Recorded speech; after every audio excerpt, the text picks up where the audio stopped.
Abbiamo già scoperto insieme la tecnologia di bordo della nuova Honda Civic, ma effettivamente come si collega il proprio telefono via Bluetooth alla vettura? Scopriamolo in questo tutorial velocissimo.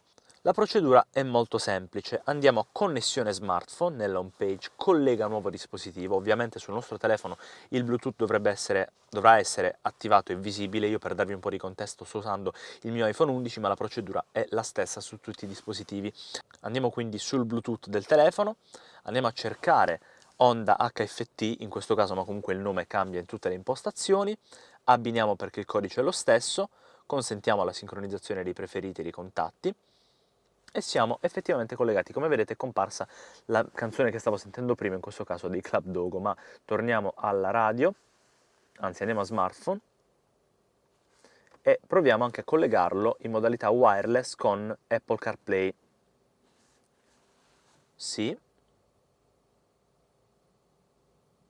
Usa CarPlay, lo accettiamo sul telefono.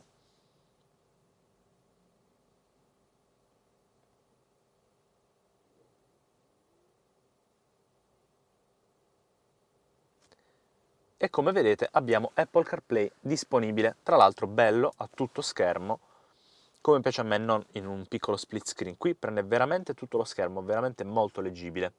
Beh, non c'è che dire, un sistema veramente veloce e intuitivo. Fateci sapere qui sotto nei commenti se vi è tornato utile, lasciateci un like se appunto il tutorial vi è servito effettivamente, e oltre a questo iscrivetevi al nostro canale e cliccate sul campanello per ricevere le notifiche su tutti i nostri prossimi contenuti che non si limitano qui, ma ci troviamo anche su tutti i social che vi vengono in mente, e anche sul nostro sito web con tutti gli articoli, gli approfondimenti completi. Vi basterà digitare dovunque, per ogni esigenza, wedrive.tv.